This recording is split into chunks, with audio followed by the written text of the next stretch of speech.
Heart attack के बाद जो हार्ट डैमेज होता है उसको इम्प्रूवाइज़ करने के लिए हम कुछ दवाइयाँ देते हैं जिसको कार्डियक रीमॉडलिंग मेडिसिन्स कहते हैं। ये मेडिसिन्स थोड़ा सा बीपी भी कम करती है। तो कई लोगों के दिमाग में आता है कि साहब मेरे को तो बीपी का प्रॉब्लम नहीं था, तो ये ऐसी दवाइयाँ मुझे क्यों दी जा रही है जिससे बीपी कम होता है। ये दवाइयाँ हर हार्ट पेशेंट को दी जाती है, जिनका भी हार्ट का पंप फंक्शन ख़राब है उनको दी जाती है। इनका पर्पज़ बीपी कम करना नहीं है, इनका पर्पज़ ये है कि हार्ट अटैक में जो हार्ट का टिश्यू डैमेज हो गया है उसको रिकवर करने का पर्पज़ है। और ज़्यादातर लोगों को जिनका भी बीपी स्टेबल रहता है उनको ये दवाइयाँ दी जाती हैं। हाँ, अगर पेशेंट को साथ में बीपी का भी प्रॉब्लम है तो उनकी दवाइयों को हम उनको ये रेगुलर दवाइयों के बदले ये दवाइयाँ देते हैं क्योंकि ये हार्ट के लिए ज़्यादा बेटर है। पर बाकी पेशेंट्स को ये दवाइयाँ देने का पर्पज़ बीपी कम करना नहीं है, सिर्फ उनका हार्ट का पंपिंग सुधारने का है।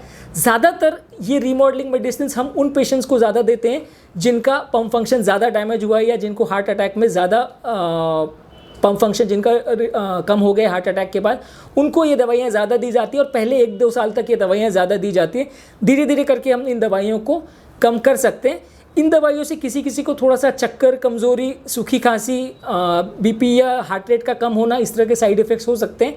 ये सब चीज़ें ज़्यादातर टेम्प्रेरी होती है, इससे कोई सिग्निफिकेंट प्रॉब्लम्स नहीं होती है। और अगर दवाओं का डोज चेंज करने पर या दवाओं को थोड़े दिन के लिए बंद करने पर ये साइड इफ़ेक्ट्स अपने आप चले जाते हैं। इसलिए दवाओं से रिलेटेड होने वाली ये छोटे छोटे साइड इफ़ेक्ट्स के लिए टेंशन नहीं लेना है और इसके लिए कई डॉक्टरों को दिखाने की या अलग अलग लोगों से पूछने की कोई ज़रूरत नहीं है, क्योंकि ऐसे लोगों में कई बार मल्टीपल लोगों की ओपिनियन लेने से पेशेंट और कंफ्यूज हो जाता है। तो इसलिए अगर आपको कोई भी दवा से रिलेटेड साइड इफेक्ट लग रहा है या प्रॉब्लम लग रहा है तो अपने कार्डियोलॉजिस्ट को रिपोर्ट करें, वो आपकी दवाइयों को एडजस्ट करके उस प्रॉब्लम्स को सॉर्ट आउट करेंगे। कभी कभी पेशेंट्स को हार्ट अटैक के बाद थोड़ा सा भूख लगना भी कम हो जाता है और दवाओं की वजह से टेस्ट आना भी कम हो जाता है। ये नॉर्मल सी बातें हैं और ज़्यादातर इतनी दवाइयों के साथ थोड़ा सा इस तरह के प्रॉब्लम्स होने का चांस रहता है। इसके अगर पेशेंट को वैसे प्रॉब्लम्स हो रहे हैं तो हम भूख बढ़ाने की दवाइयाँ दे देते हैं, जिससे पेशेंट को कंपैरेटिवली भूख लगना वापस से चालू हो जाती है। ये प्रॉब्लम ज़्यादातर हार्ट अटैक के बाद पहले 15 दिन या 1 महीने में ज़्यादा होता है। ज़्यादातर उम्र दराज पेशेंट को या जिनको किडनी या लिवर का प्रॉब्लम हो उनके साथ ये प्रॉब्लम ज़्यादा आती हैं। अपने आप ये सिम्टम्स ज़्यादातर 1-8 महीने में कम हो जाती है। किसी किसी पेशेंट को हार्ट अटैक के बाद दवाइयों से रिलेटेड या कुछ और प्रॉब्लम से रिलेटेड कभी कभार उबका आना या वॉमिटिंग होना ऐसा हो सकता है।